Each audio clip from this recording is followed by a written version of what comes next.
வாணியம்பாடி அருகே கொலைக்கு பழிக்கு பழியாக நடத்தப்பட்ட தாக்குதலில் இளைஞர் படுகாயங்களுடன் மருத்துவமனையில் சிகிச்சை பெற்று வருகிறார். திருப்பத்தூர் மாவட்டம் வாணியம்பாடி அடுத்த கொடையாஞ்சி பகுதியைச் சேர்ந்த 17 வயது சிறுவன் கொலை வழக்கில் 6 பேர் கைது செய்யப்பட்டனர். கொலை வழக்கில் கைதான அம்பலூரை சேர்ந்த அசோக்குமார் என்ற இளைஞர் சிறையிலிருந்து வெளியே வந்த நிலையில் இதனை அறிந்த உயிரிழந்த சிறுவனின் நண்பர்கள் 7 பேர் இருசக்கர வாகனத்தில் சென்று அசோக்குமார் மற்றும் அவரது நண்பரை சரமாரியாக தாக்கியுள்ளனர். இதில் அசோக்குமாரின் நண்பர் அங்கிருந்து தப்பியோடிய நிலையில் அசோக்குமாரை 7 பேர் கொண்ட கும்பல் கொடையாஞ்சி பகுதியில் உள்ள பாலாற்றிற்கு கொண்டு சென்று கை கால்களை கட்டி போட்டு தலையில் கல்லால் தாக்கிவிட்டு தப்பியோடியுள்ளனர். தொடர்ந்து படுகாயமடைந்த அசோக்குமார் மருத்துவமனையில் அனுமதிக்கப்பட்டிருக்கும் நிலையில் இச்சம்பவம் குறித்து அம்பலூர் காவல்துறையினர் வழக்கு பதிவு செய்து அசோக்குமாரை தாக்கிய நபர்களை தீவிரமாக தேடி வருகின்றனர்.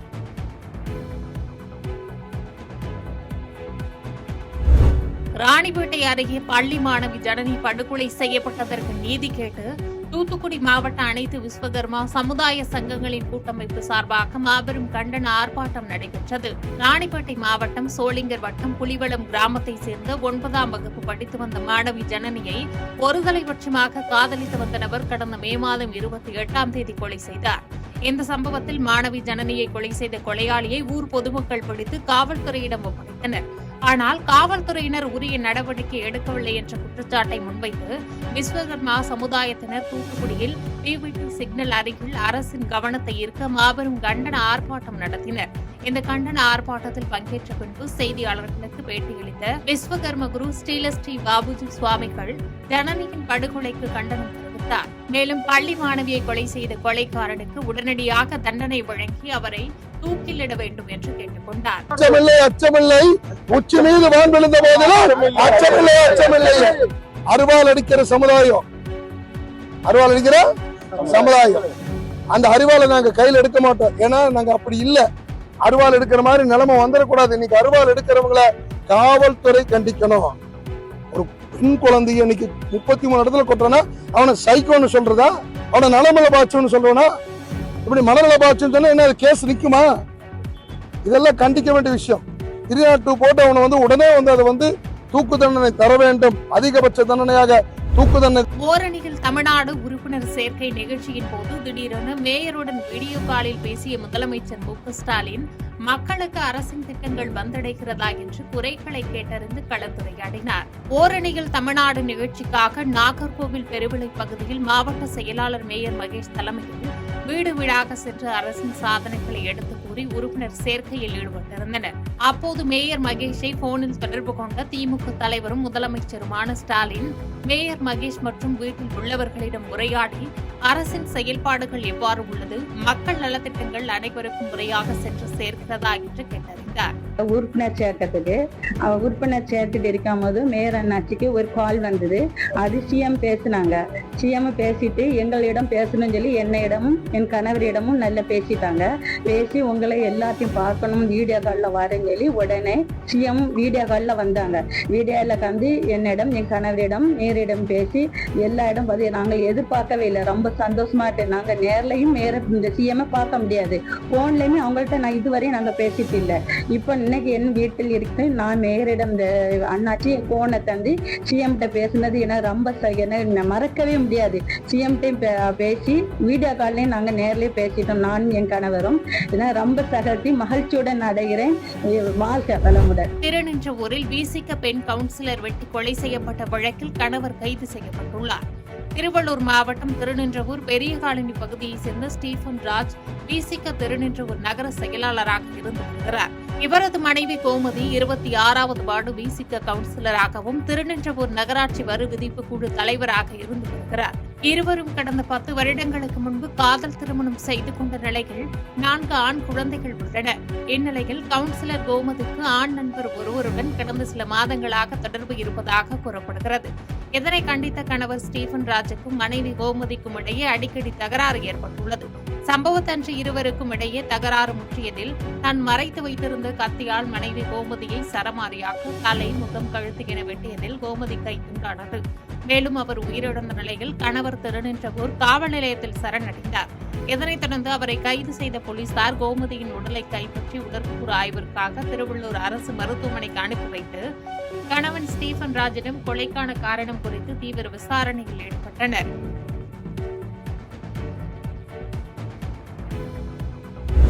ஓரணியில் தமிழ்நாடு பிரச்சாரம் மூலம் திமுக முழு வெற்றி பெறும் என்று முன்னாள் அமைச்சர் செந்தில் பாலாஜி தெரிவித்துள்ளார்.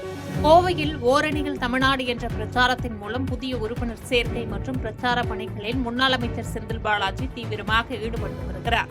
இதுகுறித்து செய்தியாளர்களிடம் பேசிய அவர், மத்திய அரசு தமிழ்நாட்டுக்கு செய்து வரும் துரோகங்களை மக்களிடம் எடுத்துரைத்து வருவதாகவும், அரசின் திட்டங்களையும் முதலமைச்சரின் சாதனை திட்டங்களையும் மக்களிடம் எடுத்துரைத்து அவர்களை ஓரணியில் தமிழ்நாடு முன்னெடுப்பில் இணைப்பதற்கான முயற்சிகளை மிக சிறப்பாக செய்து வருவதாக கூறினார். உறுப்பினர் சேர்க்கை பணிகள் மிக எழுச்சியுடன் நடைபெற்று வருவதாகவும், நடைபெறவிருக்கும் 2026 சட்டமன்ற தேர்தலில் கோவை மாவட்டத்தில் உள்ள 10 தொகுதிகளிலும் திராவிட முன்னேற்றக் கழகம் முழு வெற்றி பெறும் என்றும் தெரிவித்தார். இன்று காலை தொடங்கி தமிழ்நாட்டில் இருக்கக்கூடிய 234 சட்டமன்ற தொகுதிகளிலும், குறிப்பாக கோவை மாவட்டத்தில் இருக்கக்கூடிய 10 சட்டமன்ற தொகுதிகளிலும் 3117 வாக்கு சாவடிகளிலும் மிக எழுச்சியோடு ஓரணியில் தமிழ்நாடு என்ற இந்த முன்னெடுப்பு தொடங்கியிருக்கின்றோம். குறிப்பாக ஒன்றிய அரசு தமிழ்நாட்டுக்கு செய்து வருகின்ற துரோகங்களை மக்களிடத்தில் எடுத்து சொல்லி 4 ஆண்டுகளில் தமிழ்நாட்டினுடைய முதலமைச்சர் மாண்பு தளபதியுடைய பொற்கால ஆட்சியில் கோவை மாவட்ட மக்களுக்கும் தமிழ்நாட்டு மக்களுக்கும் வழங்கியிருக்கக்கூடிய சாதனை திட்டங்களை துண்டு பிரசுரங்களாக மக்களிடத்திலே கொடுத்தும் ஒவ்வொரு வீடு வாரியாக சென்று மக்களை சந்தித்து அரசினுடைய திட்டங்களை சொல்லி முதலமைச்சருடைய சாதனை திட்டங்களை சொல்லி ஓரணியில் தமிழ்நாடு என்ற முன்னெடுப்பில் அவர்களை இணைவதற்கான முயற்சிகளை மிக சிறப்பாக செய்து வருகின்றோம். உறுப்பினர் சேர்க்கை அதனைத் தொடர்ந்து மிக எழுச்சியோடு நடைபெற்றுக் கொண்டிருக்கின்றன. எனவே ஒட்டுமொத்தமாக கோவை மாவட்டத்தில் இருக்கக்கூடிய வாக்காளர்களில் 30 விழுக்காட்டுக்கும் மேல் உறுப்பினராக சேர்க்கக்கூடிய பணிகளை தொடங்கியிருக்கின்றோம். நிச்சயமாக இந்த பயணம் வெற்றி பயணமாக அமையும். அமித்ஷா குறித்து சர்ச்சைக்குரிய வகையில் பேசியதாக கூறி பாஜகவினர் ராசா மீது புகார் அளித்த நிலையில் வழக்கை சட்டப்படி சந்திப்பேன் என ராசா பேட்டியளித்துள்ளார். ஈரோடு மாவட்டம் தாளவாடி மலைப்பகுதியில் பல்வேறு திட்ட பணிகளுக்கு அடிக்கல் நாட்டும் மற்றும் முடிவுற்ற பணிகள் பொதுமக்கள் பயன்பாட்டிற்கு திறந்து வைக்கும் நிகழ்ச்சி நடைபெற்றது. இந்நிகழ்ச்சியில் திமுக துணை பொதுச் செயலாளரும் நீலகிரி தொகுதி பாராளுமன்ற உறுப்பினருமான ராசா கலந்து கொண்டார். மேலும் மலைப்பகுதியில் உள்ள மலை கிராம மக்கள் பயன்பெறும் வகையில் நடமாடும் ரேஷன் கடை வாகனத்தை தொடங்கி வைத்ததோடு பொருட்கள் விநியோகத்தையும் துவக்கி வைத்தார். இதைத் தொடர்ந்து செய்தியாளர்களை சந்தித்த அவர், இப்பகுதியில் மின்னழுத்த குறைபாடு உள்ளதால் விவசாயிகள் மற்றும் பொதுமக்களின் நலன் கருதி துணை மின் நிலையம் அமைக்கப்பட்டு விரைவில் பயன்பாட்டிற்கு வரும் என்று தெரிவித்தார். மேலும் பேசிய அவரிடம், மத்திய உள்துறை அமைச்சர் அமித்ஷா குறித்து சர்ச்சைக்குரிய வகையில் பேசியதால் பாஜக சார்பில் காவல்துறையில் புகார் அளிக்கப்பட்டுள்ளது குறித்த கேள்விக்கு அதை சட்டப்படி சந்திப்பேன் என பதிலளித்தார்.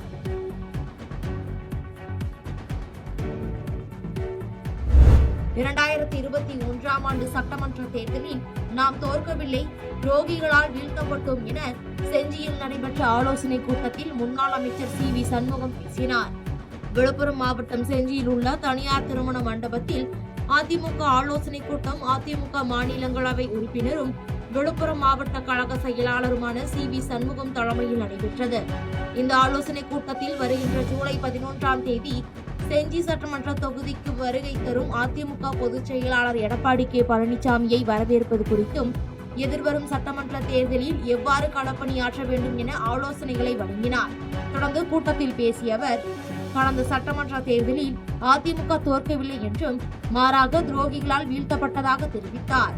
மேலும் அதிமுக நிர்வாகிகள் திமுக அரசின் மக்கள் விரோத செயல்களை வீடு வீடாக சென்று எடுத்து கூறி அதிமுக வெற்றி பெற உழைக்க வேண்டும் என கேட்டுக்கொண்டார்.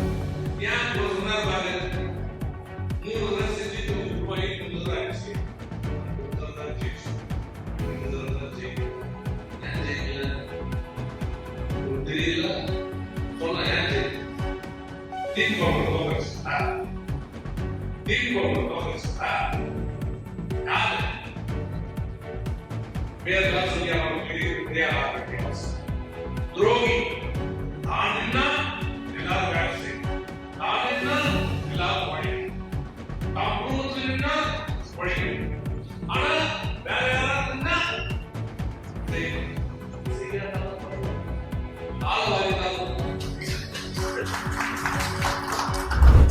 ராணிப்பேட்டையில் 4 புதிய மேம்பாலங்கள் கட்ட அரசு ஒப்புதல் அளிக்கப்பட்டு உள்ளதாக காவனூர் கிராமத்தில் நடைபெற்ற அரசு விழாவில் அமைச்சர் ஆர் காந்தி தெரிவித்தார். ராணிப்பேட்டை மாவட்டம் ஆற்காடு அருகே உள்ள காவனூர் கிராமத்தில் அப்பகுதி மக்கள் நீண்ட ஆண்டு காலமாக அரசு மருத்துவமனை அப்பகுதியில் அமைக்க வேண்டும் என கோரிக்கை வைத்து வந்தனர். அதன்படி மருத்துவ மற்றும் மக்கள் நல்வாழ்வுத்துறை மூலம் 1,20 லட்சம் ரூபாய் மதிப்பீட்டில் புதிய அரசு ஆரம்ப சுகாதார நிலையம் கட்டப்பட்டது.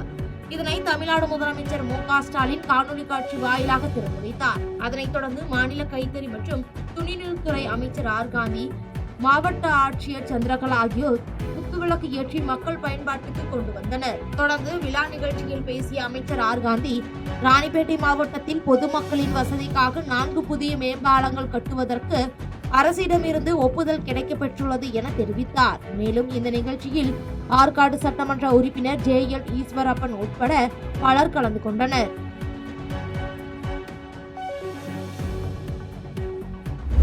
சானார்பட்டி அருகே பாஜக பிரமுகர் வெட்டி படுகொலை செய்யப்பட்டுள்ள சம்பவம் பரபரப்பை ஏற்படுத்தியுள்ளது. திண்டுக்கல் மாவட்டம் சானார்பட்டி அடுத்த ராஜகாப்பட்டி ஊராட்சி கல்லுப்பட்டியைச் சேர்ந்தவர் பாலகிருஷ்ணன். விவசாயியான இவர் பாஜக உறுப்பினராக இருந்து வந்துள்ளார். இந்நிலையில் ராஜகாப்பட்டி அருகிலுள்ள மடூர் பிரிவில் முத்தாளம்மன் பூஞ்சோலை கோயில் என்ற இடத்தில் தனது நண்பர்களுடன் மது அருந்தி கொண்டிருந்த போது இவரை திடீரென அங்கு இருசக்கர வாகனங்களில் வந்த சிலர் அவரை அரிவாளால் சரமாரியாக வெட்டியதாக கூறப்படுகிறது. அதில் சம்பவ இடத்திலேயே பாலகிருஷ்ணன் உயிரிழந்த நிலையில் தகவல் அறிந்த சானார்பட்டி போலீசார் சம்பவ இடத்திற்கு விரைந்து வந்து பாலகிருஷ்ணனின் உடலை மீட்டனர். மேலும் போலீசாரின் முதற்கட்ட விசாரணையில் பணம் கொடுக்கல் வாங்கல் பிரச்சனையில் இந்த சம்பவம் நடந்திருக்கலாம் என தெரிய வந்துள்ளது. இச்சம்பவம் அப்பகுதியில் பெரும் பரபரப்பை ஏற்படுத்தியுள்ளது.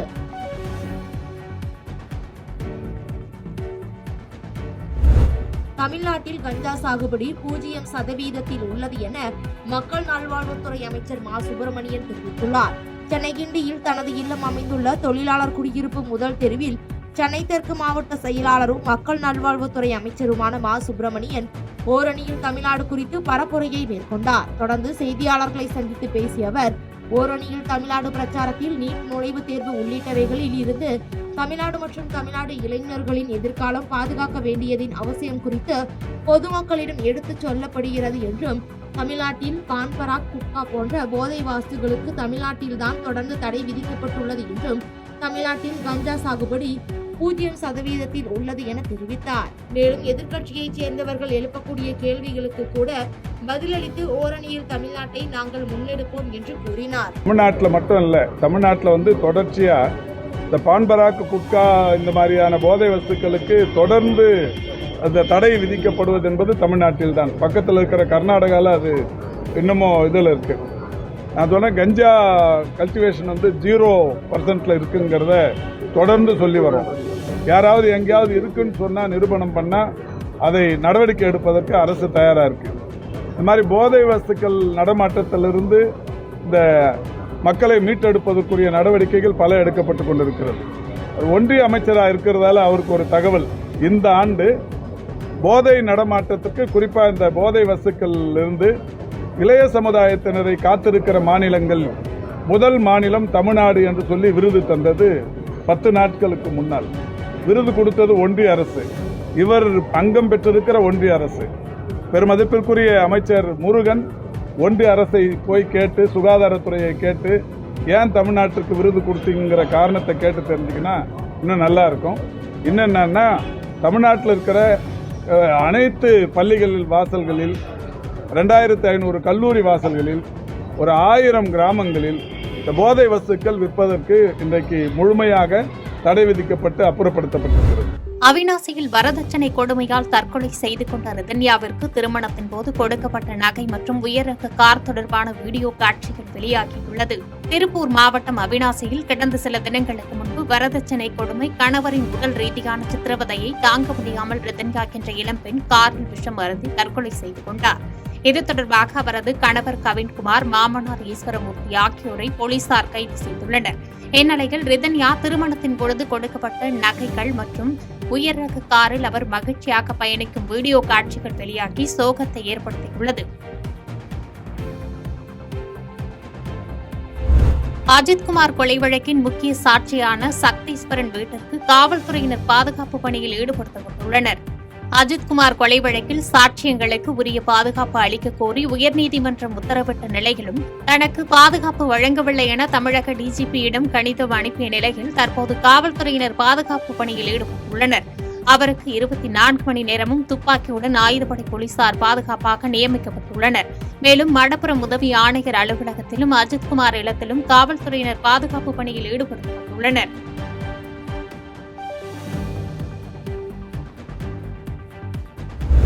திருபுவனம் நெடுஞ்சாலைத்துறை ஆய்வு மாளிகையில் மாவட்ட நீதிபதி ஜான் சுந்தர்லால் சுரேஷ் விசாரணைக்கு சென்ற பின்பு செய்தியாளர்களிடம் பேசிய அஜித்குமாரின் தாய் மாலதி தனது மகனிடம் நகையை எடுத்திருந்தால் கொடுத்துவிடு என கூறியதற்கு அம்மா நான் எடுக்கவில்லை என்று கூறினான் என்றும் விசாரணை செய்துவிட்டு அனுப்பிவிடுவோம் என்று கூறியதால் தான் காவல் நிலையத்தை விட்டு தான் வெளியேறியதாக தெரிவித்ததாக நீதிபதியிடம் கூறினார். தொடர்ந்து 2.5 மணி நேரம் நடைபெற்ற விசாரணை முடிவுற்ற நிலையில் செய்தியாளர்களை சந்தித்த அஜித்குமாரின் தம்பி நவீன்குமார் நீதிமன்ற விசாரணையில் நம்பிக்கை உள்ளது. இதுவரை ஊடகங்களில் தெரிவித்ததை தான் நான் சொல்லியுள்ளேன். தன்னிடம் எழுத்துப்பூர்வமாகவும் வாக்குமூலம் வாங்கியுள்ளனர். தனக்கு அச்சுறுத்தல் ஏதும் உள்ளதாக தெரிவிக்கவில்லை.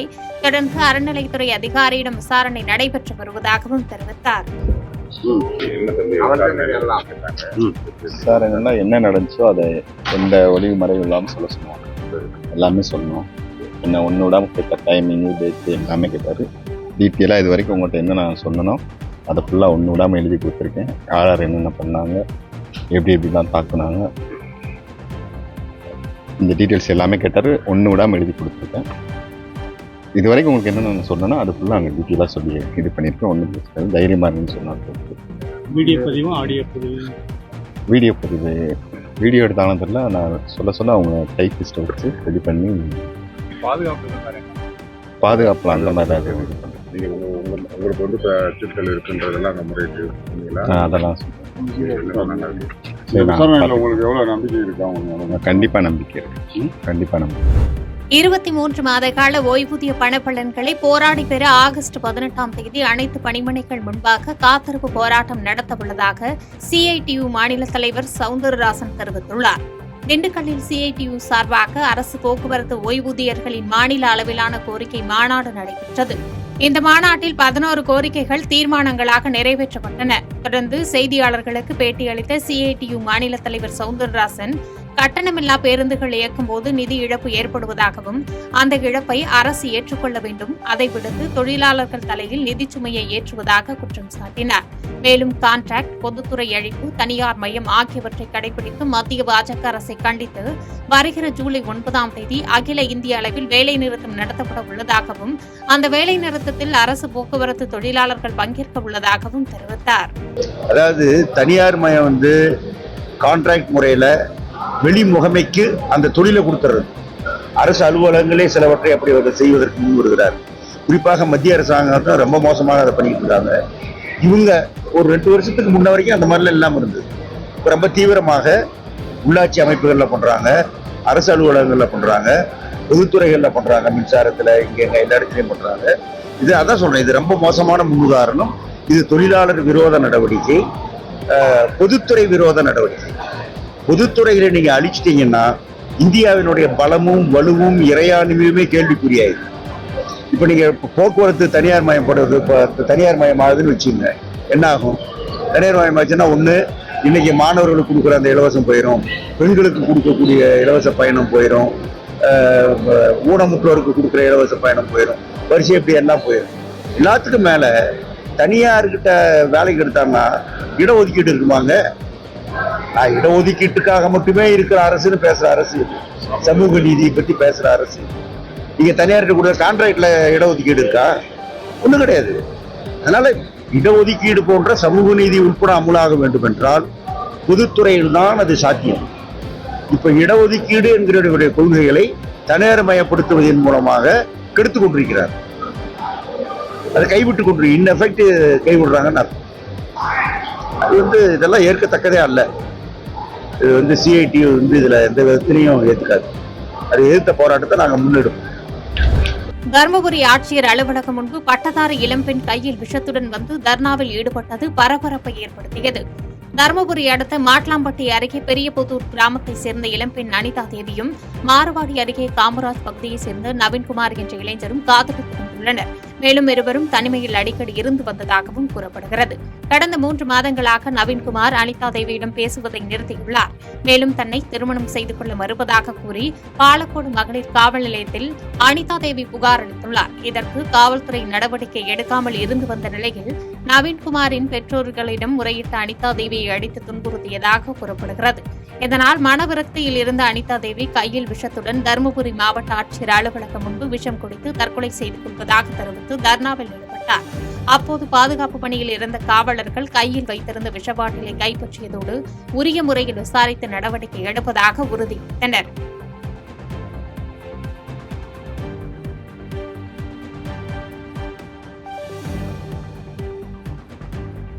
சங்கராபுரம் அருகே 200 பவுண்ட் தங்க நகை கொள்ளையடிக்கப்பட்ட வீட்டில் விழுப்புரம் சரக டிஐஜி உமா நேரில் ஆய்வு மேற்கொண்டார்.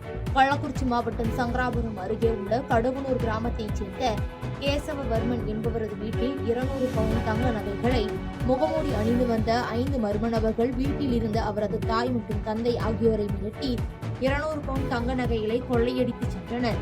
இதுகுறித்து காவல்துறையினர் விசாரணை மேற்கொண்டு வரும் நிலையில் விழுப்புரம் சரக டிஐஜி உமா சம்பவம் நடைபெற்ற வீட்டில் நேரில் சென்று ஆய்வு மேற்கொண்டு சம்பவம் குறித்து காவல்துறையினரிடம் கேட்டறிந்தார். தொடர்ந்து கொள்ளை சம்பவம் குறித்து காவல்துறையினர் சேகரித்து வைத்துள்ள ஆவணங்கள் மற்றும் சிசிடிவி காட்சிகளை பார்வையிட்டு ஆய்வு செய்தார். தொடர்ந்து குற்றச் செயலில் ஈடுபட்ட மர்ம நபர்களை கண்டறிந்து விரைந்து கைது செய்ய காவல் ஆய்வாளர் விநாயக முருகன் தலைமையிலான காவல்துறையினருக்கு அவர் அறிவுறுத்தினார்.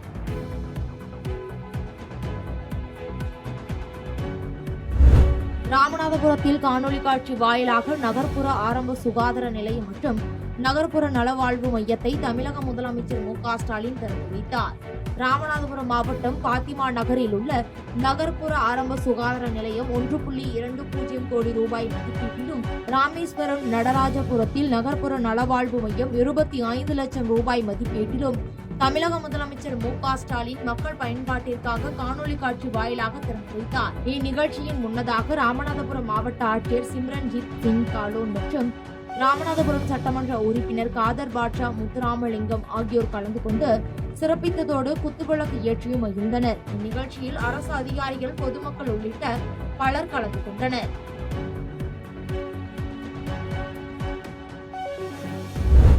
ஆலங்குடி அருகே காரில் சென்ற திமுக நிர்வாகியின் மகனை கொலை செய்ய முயன்ற சம்பவம் அதிர்ச்சியை ஏற்படுத்திய நிலையில் இதனை கண்டித்து காவல் நிலையம் முன்பு உறவினர்கள் சாலை மறியல் போராட்டத்தில் ஈடுபட்டனர். புதுக்கோட்டை மாவட்டம் ஆலங்குடி அருகில் உள்ள கொத்தமங்கலம் கிராமத்தைச் சேர்ந்தவர் வளர்மதி.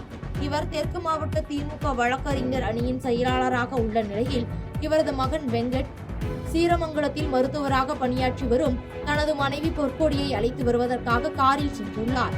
அப்பொழுது இருசக்கர வாகனத்தில் முகமூடி அணிந்து வந்த 4 பேர் வெங்கட் காரை வழிமறித்து சரமாரியாக வெட்டி கொலை முயற்சியில் ஈடுபட்டுள்ளனர். தொடர்ந்து மர்ம நபர்கள் அங்கிருந்து தப்பிச் சென்ற நிலையில் கையில் வெட்டுக்காயத்துடன் சிகிச்சைக்காக அறந்தாங்கி அரசு மருத்துவமனையில் அனுமதிக்கப்பட்டார்.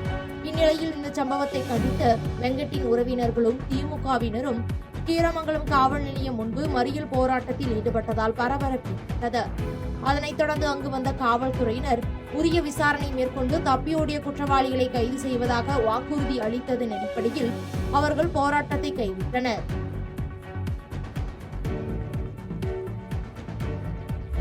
திமுக ஆட்சியில் மக்களுக்கு பாதுகாப்பு இல்லை என்றும் கொள்ளை அதிகரித்து சட்டம் ஒழுங்கு சீர்கெட்டுள்ளதாக முன்னாள் அமைச்சர் குற்றம் சாட்டியுள்ளார். எதிர்க்கட்சித் தலைவரும் அதிமுக பொதுச் செயலாளருமான எடப்பாடி கே. பழனிசாமி ஜூலை 18, 19 ஆகிய 2 நாட்கள் நாகை மாவட்டத்தில் சுற்றுப்பயணம் மேற்கொள்கிறார். இந்த நிலையில் ஜூலை 18ஆம் தேதி கீழ்வேலூர் கடைவீதியில் நடைபெறும் பொதுக்கூட்டத்திற்கு கீழ்வேலூர் வடக்கு மற்றும் தெற்கு ஒன்றியத்தைச் சேர்ந்த அதிமுக தொண்டர்கள் பங்கேற்பது தொடர்பான ஆலோசனைக் கூட்டம் முன்னாள் அமைச்சரும் வேதாரண்யம் சட்டப்பேரவை உறுப்பினருமான OS மணியன் தலைமையில் நடைபெற்றது.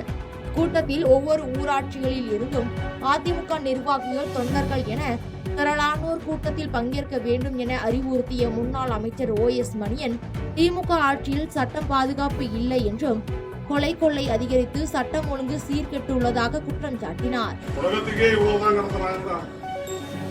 சினிமா நடிகைக்கெல்லாம் இவ்வளவுதான் கொண்டுட்டு வந்து ராத்திரில கொடுத்துட்டு உல்லாசமா வேற இப்ப சொல்றாங்க. கொலைக்கு பஞ்சமே கொலைக்கு பஞ்சமே கிடையாது. ஏன் வெட்டுறான் எதுக்கு வெட்டுறானே தெரியல. அவ்வளவு பேர் வெட்டுறான்.